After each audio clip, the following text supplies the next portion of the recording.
ছোট বাচ্চা এরপরে তিলাওয়াত শুরু করে দিয়েছে সূরা ফাতিহা, সূরা বাকারা, সূরা আলে ইমরান, সূরা নিসা, মায়েদা, এভাবে একাধারে পড়তে পড়তে 18 পারায় গিয়ে পড়া শেষ করেছে।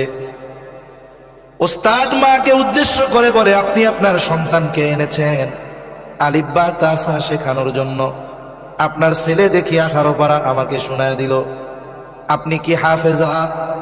এইবার কুতুবউদ্দিন বখতিয়ার কাকির মা বলে, না, আমি পূর্ণাঙ্গ কোরআন হিফজ করতে পারি নাই, তবে 18 পারা হিফজ করেছি, এরপরে আমার বিবাহ হয়ে গেছে। বলে, আপনি কি আপনার সন্তানকে কোরআন পড়া শিখিয়েছেন নাকি? বলে, না। কি করছেন?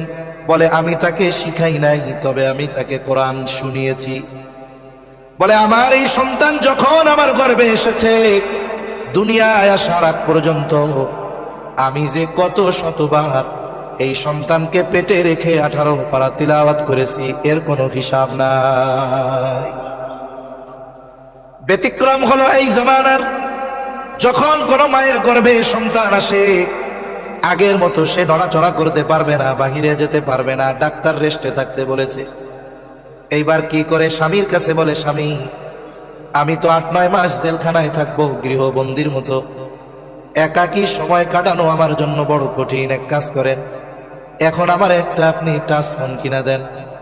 স্বামীও চিন্তা করে, হ্যাঁ, কথাটা তো খারাপ কয় নাই, কিনা দেই। এখন বলে, টাচ ফোন দিয়া কি করব?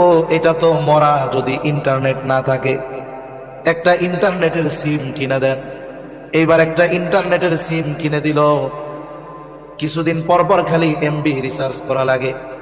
এইবার স্বামীকে বলে, স্বামী, অনেক টাকাই তো খরচ হয়, মাঝে মধ্যে এমবির জন্য আপনারে রাত্রে ফোন দেওয়া লাগে, সব বাদ দিয়া আমাকে হাই স্পিড ওয়াইফাই লাইন লাগায় দেন, মাসে মাসে বিল দিব, আনলিমিটেড ইন্টারনেট চালাবো।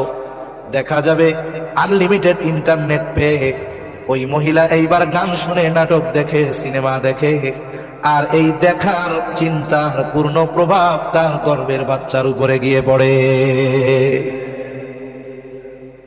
কুতুবউদ্দিন বখতিয়ার কাকির মা বলে, আমি আমার সন্তান পেটে নিয়ে কতবার যে এই 18 পারা তিলাওয়াত করেছি, তার কোনো হিসাব নাই।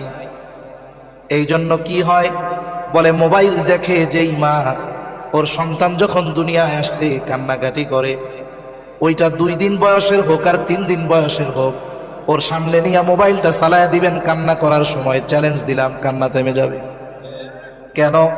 বলে, ওকে তো পেটের মধ্য থেকেই মোবাইল মিস্টার বানায় নিয়ে আসছেন, এই জন্য এর প্রভাব তার অন্তরের মধ্যে, কানের মধ্যে গেছে আওয়াজ, এর প্রভাবটা তার মধ্যে পড়েছে।